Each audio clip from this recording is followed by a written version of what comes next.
नमस्कार दोस्तों, मैं हूं संजय मंडावी और स्वागत है हमारे YouTube चैनल में। तो देखिए, पिछले क्लास में हमने अर्थव्यवस्था का पार्ट 2 कवर किया था, ठीक है। और आज की इस वीडियो में हम भारतीय अर्थव्यवस्था का पार्ट 3 कवर करेंगे, ठीक है। तो अगर वीडियो पसंद आएगी आपको तो वीडियो को लाइक कीजिएगा, शेयर कीजिएगा और हमारे YouTube चैनल को सब्सक्राइब कीजिएगा, ठीक है। साथ ही बात हमारे टेलीग्राम चैनल को ज्वाइन कीजिएगा और हमारे फेसबुक पेज को भी लाइक कीजिएगा, ठीक है। लिंक जो है वो डिस्क्रिप्शन में दे दिया गया है, ठीक है। और साथ ही साथ वीडियो को कम से कम 2 बार देखिए, ठीक है, जिससे आपको चीज़ें अच्छे तरीके से समझ में आएंगी और आप चीज़ें ध्यान पे रख पाएंगे। और एक बहुत ही इंपॉर्टेंट बात कि आप वीडियो को सब्सक्राइब ज़रूर कीजिएगा, जिससे क्या है कि मैं जो भी वीडियो अपलोड करूँगा वो आपको नोटिफिकेशन पैनल पर तुरंत दिख जाएगा, ठीक है। तो चलिए शुरू करते हैं बिना देर के। तो देखिए, आज का हमारा पहला टॉपिक है राजस्व। तो शुरू करते हैं। करों द्वारा प्राप्त होने वाली आय 2 प्रकार के स्रोतों से प्राप्त होती है। ए प्रत्यक्ष करों से प्राप्त है और बी है अप्रत्यक्ष करों से प्राप्त है। तो देखिए, प्रत्यक्ष मतलब क्या होता है, डायरेक्ट होता है, ठीक है। डायरेक्ट जो आय आती है उसे प्रत्यक्ष कर बोलते हैं। कर मतलब टैक्स। जो डायरेक्ट टैक्स होता है वह अप्रत्यक्ष कर होता है, और जो अप्रत्यक्ष कर मतलब क्या होता है, इनडायरेक्ट टैक्स, ठीक है। इनडायरेक्ट टैक्स, ठीक है। तो ये 2 प्रकार के कर होती है। डायरेक्ट मतलब होता है कि आपको डायरेक्ट कर देना होता है, ठीक है, जो दिखाई देता है। पर अप्रत्यक्ष कर वो होता है जो इनडायरेक्ट तरीके से लिया जाता है सरकार द्वारा, ठीक है, जो हमें पता नहीं चलता, ठीक है। जैसे कि हमने कोई सामान लिया तो उसमें कई सारे अपने सेवा कर जुड़ जाते हैं ना। जीएसटी तो है ही, पर सेवा कर और बहुत सारे कर होते हैं जो हम कोई भी सामान लेते तो उसके साथ वो ऑटोमेटिक वो कर हमसे वसूल दिया जाता है और हमें पता भी नहीं चलता, ठीक है। और डायरेक्ट कर क्या होता है, जो हमें बताकर लिया जाता है, ठीक है। अब यहाँ पर देखिए, अगला पॉइंट है, भारत में आयकर जेम्स विलियम ने प्रारंभ किया, ठीक है। तो आयकर किसने प्रारंभ किया, जेम्स विलियम ने। क्वेश्चन बन सकता है, ठीक है, बहुत इंपॉर्टेंट क्वेश्चन। अब यहाँ पर देखिए, अगला टॉपिक हमारा वस्तु एवं सेवा कर, जिसे जीएसटी भी कहते हैं, ठीक है, जो अभी बहुत ज़्यादा प्रचलन में है। तो देखिए, वस्तु एवं सेवा कर एक अप्रत्यक्ष कर है। यह करों की एकीकृत प्रणाली है। इसके लगने के बाद अनेक अप्रत्यक्ष कर समाप्त हो गए हैं। यह 1 जुलाई 2017 से लागू हुआ है। यह केंद्र व राज्य सरकारों द्वारा लगाया जा रहा है। इसके लागू होने से एक राष्ट्र एक बाजार और एक कर की अवधारणा मजबूत हुई है, ठीक है। तो ये पॉइंट क्या कहना चाह रहा है कि वस्तु एवं सेवा कर जो है वो एक अप्रत्यक्ष कर है। मैंने पहले ही बताया, अप्रत्यक्ष कर मतलब होता है इनडायरेक्ट कर, जो आपको पता नहीं चलेगा कि हमसे ये कर वसूला जा रहा है। जैसे कि हम कोई भी सामान लिए तो उसमें वस्तु एवं सेवा कर लगा रहता है, ठीक है, जीएसटी लगा रहता है, ठीक है, जीएसटी, ये इस तरीके से लगा रहता है, ठीक है। तो देखिए, यह करों की एकीकृत प्रणाली है, ठीक है, यह एकीकृत प्रणाली है। इसके लगने के बाद अनेक अप्रत्यक्ष कर समाप्त हो गए। अब देखिए हमारे पास, हाँ, इससे पहले क्या है कि हमसे बहुत सारे कर वसूले जाते थे। जब कोई सामान लेते थे उसमें बहुत सारे कर होते थे, ठीक है। पर अब जब से जीएसटी आ गई है तब से कई सारे जो कर है वो बंद हो चुके हैं, ठीक है। बस ये जीएसटी ही लगाया जाता है, ठीक है। यह 1 जुलाई 2017 से लागू हुआ है, ठीक है।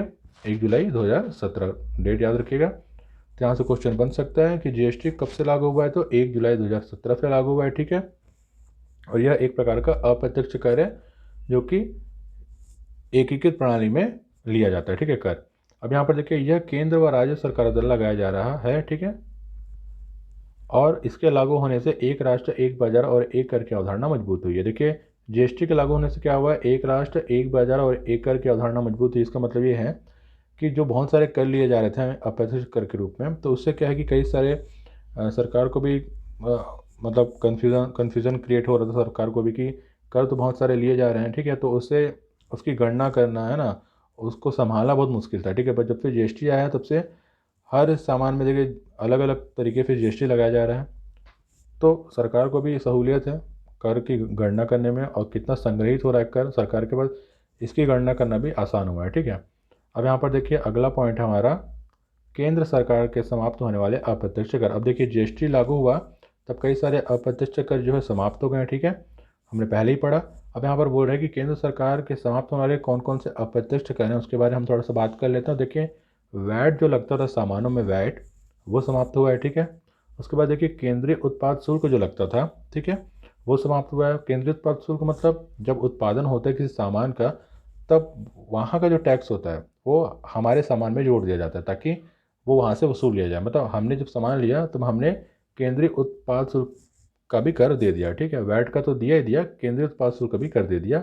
उसके बाद देखिए, सीमा शुल्क, जब कोई सामान एक राज्य से दूसरे राज्य जाता है तब वहाँ पर सीमा शुल्क लिया जाता है, तो वह भी हमारे सामान में ऐड कर दिया जाता है, ठीक है। जिससे क्या है कि सामान का जो प्राइस है वो बढ़ता जाता है।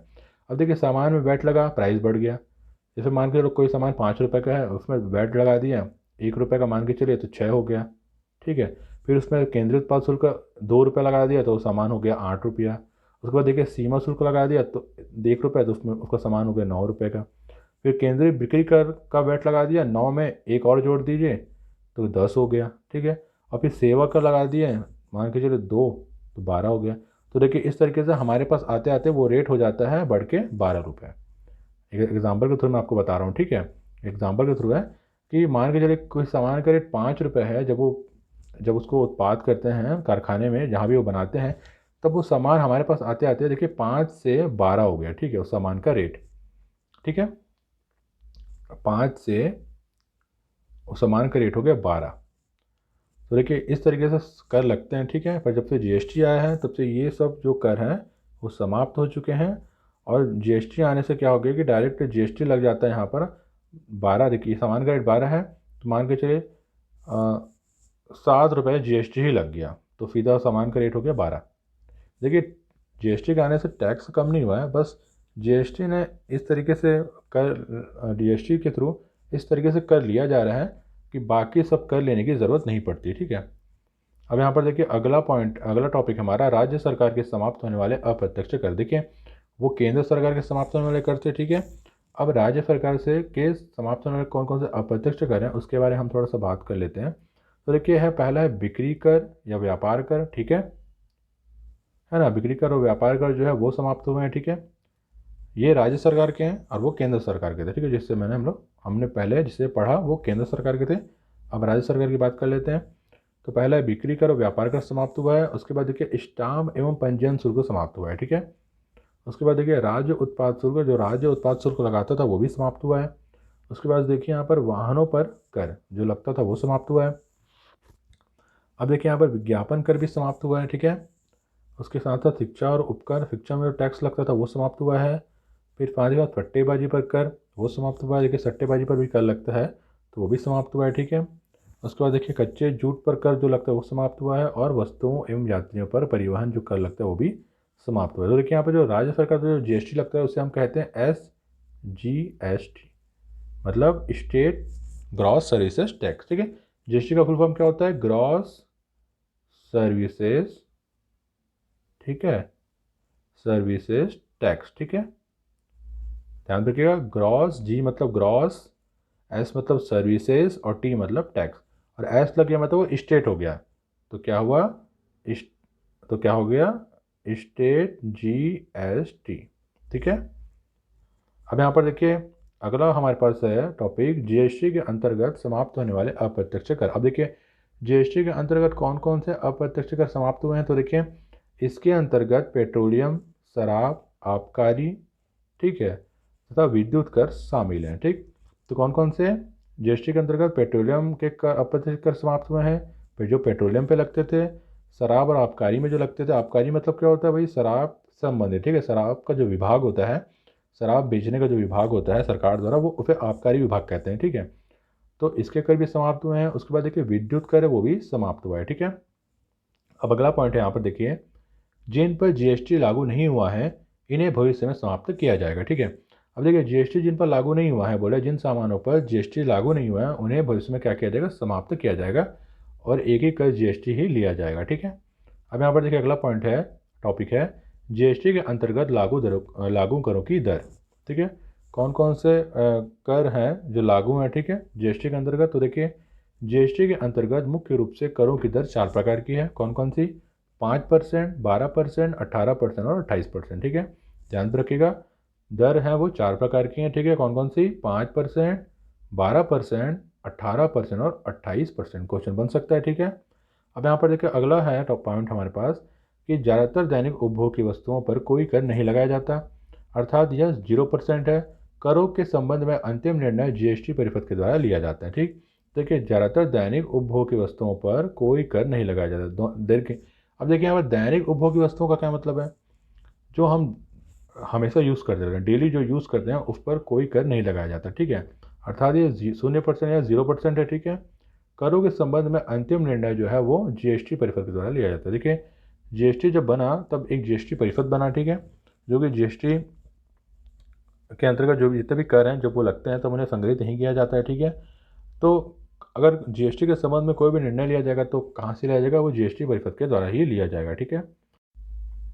तो देखिए यहाँ पर हमारा अगला टॉपिक है भारत में बैंकिंग प्रणाली, ठीक है। भारत में किस तरीके से बैंकिंग प्रणाली है इस बारे में हम पढ़ेंगे। तो शुरू करते हैं, ठीक है। यहाँ पर भारतीय रिजर्व बैंक की स्थापना 1 अप्रैल 1935 में हुई, ठीक है। तो यहाँ से क्वेश्चन बन सकता है कि भारतीय रिजर्व बैंक की स्थापना कब हुई है, तो 1 अप्रैल 1935 को, ठीक।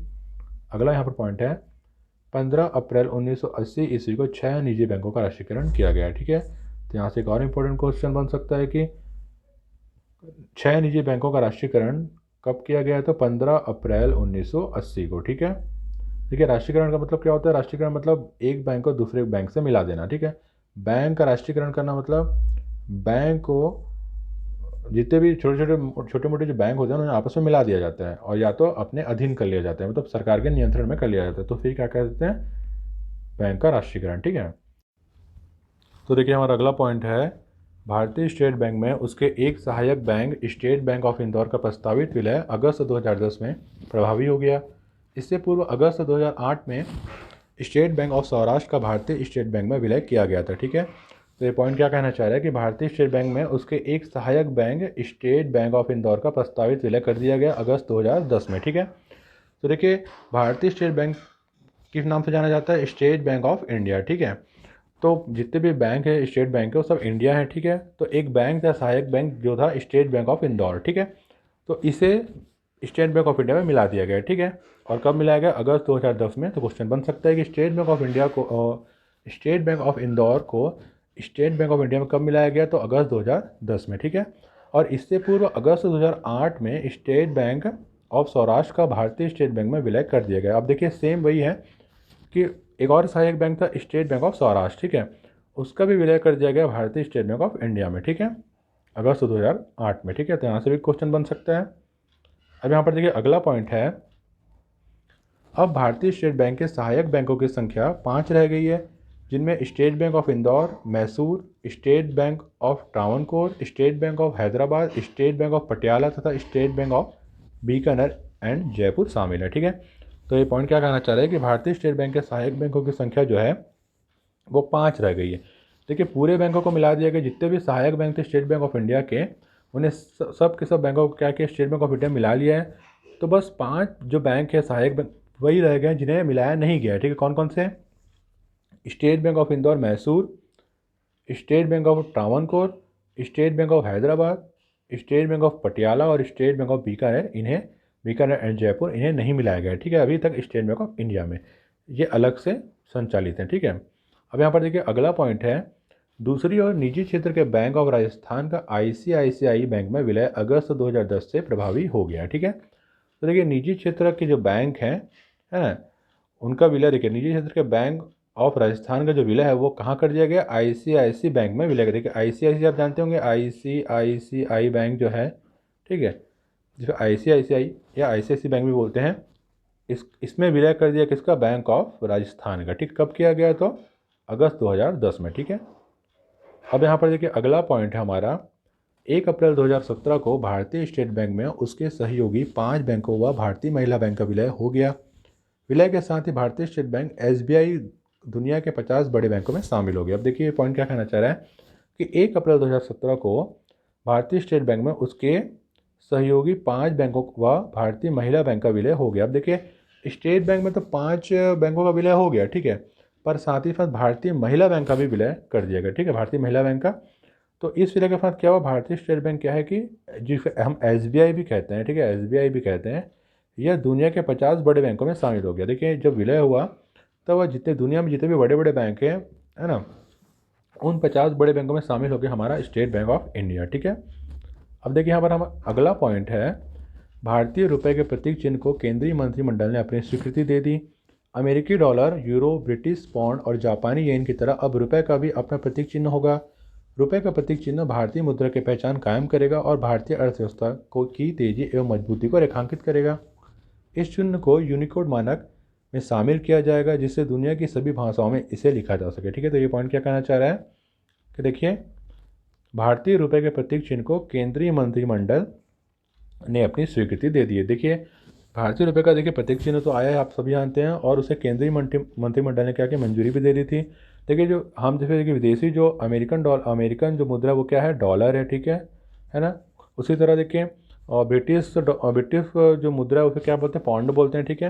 वैसे ही भारतीय का भी अपना एक प्रतीक चिन्ह होना चाहिए, ठीक है, रुपये का। तो वो किस तरीके का है, इस तरीके से आप देखा होगा, ठीक है, इस तरीके से। तो यहाँ पर वही कहना चाह रहा है कि केंद्रीय मंत्रिमंडल ने अपनी स्वीकृति दे दी थी। उसके बाद अमेरिकी डॉलर, यूरो, ब्रिटिश पाउंड और जापानी येन। देखिए अमेरिकी डॉलर डॉलर जो है अमेरिका का है, यूरो है ना, उसके बाद ब्रिटिश पाउंड जो है वो ब्रिटिश का है ना, और जो येन है वो जापान का है, ठीक है।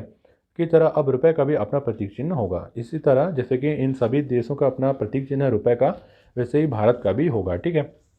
रुपए का प्रतीक चिन्ह भारतीय मुद्रा की पहचान कायम करेगा, ठीक है, और भारतीय अर्थव्यवस्था की तेजी एवं मजबूती को रेखांकित करेगा। देखिए जब किसी देश का प्रतीक चिन्ह आता है ना रुपए का, तब सब इंटरनेशनल लेवल पर जब सब उसे जानने लगते हैं कि देखिए ये हमारा भारत का भारतीय मुद्रा है, ठीक है।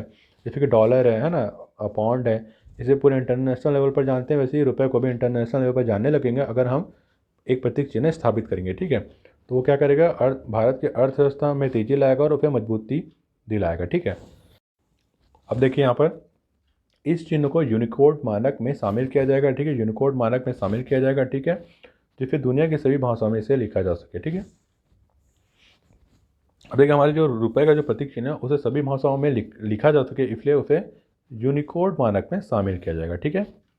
अब देखिए यहाँ पर अगला पॉइंट है हमारा, रुपए के इस प्रतीक चिन्ह का डिज़ाइन मुंबई ITI से पढ़े D उदय कुमार द्वारा किया गया है, ठीक है। तो बहुत इंपॉर्टेंट क्वेश्चन है यहाँ पर देखिए कि जो रुपए का जो प्रतीक चिन्ह है, डिज़ाइन है, उसे मुंबई के IIT से पढ़े D उदय कुमार द्वारा किया गया है, ठीक है, इसका डिज़ाइन। तो यहाँ से क्वेश्चन बन सकता है कि रुपए का प्रतीक चिन्ह किसने डिज़ाइन किया है, तो IIT में पढ़े D उदय कुमार ने, ठीक है। अब यहाँ पर अगला पॉइंट है, 8 नवंबर 2016 की मध्य रात्रि से सरकार ने 500 व 1000 के नोटों को बंद विमुद्रीकरण कर दिया है। उसके जगह 500 व 2000 के नए नोट जारी किए हैं, ठीक है। तो देखिए 8 नवंबर 2016 को क्या हुआ था कि मध्य रात्रि से सरकार ने क्या किए थे, 500, आप सभी जानते हैं 500 व 1000 के नोटों को बंद कर दिया था, ठीक है, मतलब उसका विमुद्रीकरण कर दिया था, ठीक है। देखिए नोटों को बंद कर देते हैं और उसकी जगह नए नोट लाते हैं तो उन्हें क्या कहा जाता है, विमुद्रीकरण कहा जाता है, ठीक है। और उसके जगह क्या किया गया, 500 और 2000 के नए नोट जारी किए, ठीक है। अब यहाँ पर देखिए अगला पॉइंट है, नरसिंहम समिति का संबंध बैंकिंग सुधार से। देखिए जो नरसिंहम समिति होती है ना, थी, उसका संबंध किससे था, बैंकिंग सुधार से था। तो क्वेश्चन यहाँ से बनता है कि नरसिंहम समिति का संबंध किससे है, तो बैंकिंग सुधार से, ठीक है, ध्यान पे रखिएगा, क्वेश्चन बनता है यहाँ से। अगला पॉइंट हम देखते हैं यहाँ पर, भारत में पहला व्यापारिक बैंक 1786 ईस्वी में जनरल बैंक ऑफ इंडिया खोला गया था। इसके पश्चात 1790 में बैंक ऑफ हिंदुस्तान स्थापित किया गया था, ठीक है। देखिए भारत में जो पहला व्यापारिक बैंक है वो 1786 में जनरल बैंक ऑफ इंडिया खोला गया था, ठीक है। तो यहाँ पर क्वेश्चन बन सकता है कि भारत में पहला व्यापारिक बैंक कब खोला गया, तो 1786 ईस्वी में खोला गया। और ये कौन सा बैंक था, तो जनरल बैंक ऑफ इंडिया, ठीक है, उसका नाम क्या था, जनरल बैंक ऑफ इंडिया। और इसके पश्चात 1790 में बैंक ऑफ हिंदुस्तान स्थापित किया गया। अब देखिए इसके बाद 1790 में क्या किया गया, बैंक ऑफ हिंदुस्तान स्थापित किया गया। तो यहाँ से क्वेश्चन बन सकता है कि बैंक ऑफ हिंदुस्तान कब स्थापित किया गया, तो 1790 में, ठीक है। अब यहाँ पर देखिए अगला पॉइंट है, 1881 ईस्वी में स्थापित अवध कमर्शियल बैंक किसी भारतीय सीमित द्वारा संचालित पहला बैंक था। पूर्ण रूप से पहला भारतीय बैंक पंजाब नेशनल बैंक था, जिसकी स्थापना 1894 में की गई थी, ठीक है। तो यहाँ देखिए क्या कहना चाह रहे हैं कि 1881 में स्थापित, ठीक है, 1881 में स्थापित अवध कमर्शियल बैंक किसी भारतीय सीमित द्वारा संचालित पहला बैंक था, ठीक है। तो देखिए 1881 में जो बैंक स्थापित हुआ था, जिसे इसका नाम था अवध कमर्शियल बैंक, वो किसी भारतीय द्वारा संचालित पहला बैंक था, ठीक है। इससे 1881 से पहले कोई भी भारतीय द्वारा संचालित कोई भी बैंक नहीं था, पर उसके बाद अवध कमर्शियल बैंक ऐसा पहला बैंक था जो भारतीय द्वारा संचालित था, ठीक है। और पूर्ण रूप से पहला भारतीय बैंक पंजाब नेशनल बैंक था। अब देखिए वो जो अवध कमर्शियल बैंक है वो संचालित तो था भारतीय द्वारा, ठीक है, पर वह पूर्ण रूप से भारतीय बैंक नहीं था। पर उसके बाद पूर्ण रूप से भारतीय बैंक स्थापित हुआ पंजाब नेशनल बैंक, ठीक है। जो पंजाब नेशनल बैंक है वो क्या है, पूर्ण रूप से भारतीय बैंक है, ठीक है। और इसकी स्थापना हुई 1894 में। यहाँ से क्वेश्चन बन सकता है कि पंजाब नेशनल बैंक की स्थापना कब हुई है, तो 1894 में, ठीक है, जो कि एक पूर्ण भारतीय बैंक है। अब यहाँ पर अगला पॉइंट हम देख लेते हैं, वर्ष 1921 में 3 प्रमुख प्रेसिडेंसी बैंकों को मिलाकर भारतीय इंपीरियल बैंक की स्थापना की गई। ठीक है, तो वर्ष 1921 में क्या किया गया, 3 प्रमुख प्रेसिडेंसी थी। ठीक है, 3 प्रमुख प्रेसिडेंसी बैंक को मिलाकर क्या किया, भारतीय इंपीरियल बैंक की स्थापना की। देखिए 3 प्रमुख बैंक थे प्रेसिडेंशियल बैंक, उन्हें मिला दिया गया और एक भारतीय इंपीरियल बैंक बन गया। ठीक है, जो कब 1921 में। अब देखिए ये जो इंपीरियल बैंक है ना, भारतीय इंपीरियल बैंक, यही आगे चलकर क्या बनता है, भारतीय स्टेट बैंक। ध्यान रखिएगा, जो भारतीय इंपीरियल बैंक है यही आगे चल के बनता है SBI। ठीक है, अब यहाँ पर देखिए अगला पॉइंट है, 1 जनवरी 1949 को रिजर्व बैंक का राष्ट्रीयकरण किया गया। इसका मुख्यालय मुंबई में है। ठीक है, यहाँ से क्वेश्चन बन सकता है कि रिजर्व बैंक का राष्ट्रीयकरण कब किया गया, तो 1 जनवरी 1949 को। ठीक है, और इसका मुख्यालय कहाँ पर है, तो मुंबई में। ठीक है, ध्यान रखिएगा। अगला पॉइंट है यहाँ पर, 1 जुलाई 1955 को इंपीरियल बैंक ऑफ इंडिया का राष्ट्रीयकरण कर इसका नाम परिवर्तित कर स्टेट बैंक ऑफ इंडिया कर दिया गया। मैंने पहले ही बताया आपको कि इंपीरियल बैंक ऑफ इंडिया का नाम बदलकर कर दिया गया स्टेट बैंक ऑफ इंडिया। ठीक है, और इसकी स्थापना कब हुई, तो 1 जुलाई 1955 को। 1 जुलाई 1955 को क्या हुआ, इसका राष्ट्रीयकरण किया गया। ठीक है, ध्यान रखिएगा। ठीक है, और उसका नाम परिवर्तित कर भारतीय स्टेट बैंक कर दिया गया। अगला पॉइंट यहाँ पर देखिए, 19 जुलाई 1969 ईस्वी को 14 बड़े व्यावसायिक बैंकों का राष्ट्रीयकरण कर दिया गया। अब देखिए 14 बड़े व्यावसायिक बैंकों का राष्ट्रीयकरण कब किया गया, तो 19 जुलाई 1969 ईस्वी को। ठीक है, क्वेश्चन बन सकता है। तो देखिए इस तरीके से हमारा आज का भारतीय अर्थव्यवस्था का पार्ट 3 यहाँ पर कंप्लीट होता है। ठीक है, तो अगर वीडियो पसंद आएगी आपको तो वीडियो को लाइक कीजिएगा, शेयर कीजिएगा और हमारे यूट्यूब चैनल मंडावी एजुकेशंस को सब्सक्राइब कीजिएगा। साथ ही बात हमारे टेलीग्राम चैनल को ज्वाइन कीजिएगा और हमारे फेसबुक पेज को भी लाइक कीजिएगा। ठीक है, लिंक जो है वो डिस्क्रिप्शन में दे दिया गया है। ठीक है, और एक बहुत ही इंपॉर्टेंट बात कि आप वीडियो को कम से कम 2 बार देखिए, तब आपको चीज़ें अच्छी तरीके से समझ में आएंगी और आप चीज़ों को ध्यान पे रख पाएंगे। रटने की बिल्कुल भी ज़रूरत नहीं है, बस आप मेरे साथ आराम से पढ़ते चलिए। ठीक है, और चैनल को ज़रूर से ज़रूर सब्सक्राइब कीजिए ताकि आपको नोटिफिकेशन पैनल पर दिख जाए जब भी मैं वीडियो अपलोड करता हूँ। ठीक है, और वीडियो को लाइक कीजिए क्योंकि आप लाइक करते हैं तो मुझे मोटिवेशन मिलता है। ठीक है, वीडियो और अच्छे वीडियो बनाने का। तो इस तरीके से मेरे साथ चलते रहिए और आराम से तैयारी करते रहिए। ठीक है, तो मिलते हैं फिर अगली वीडियो में, तब तक के लिए धन्यवाद, नमस्कार।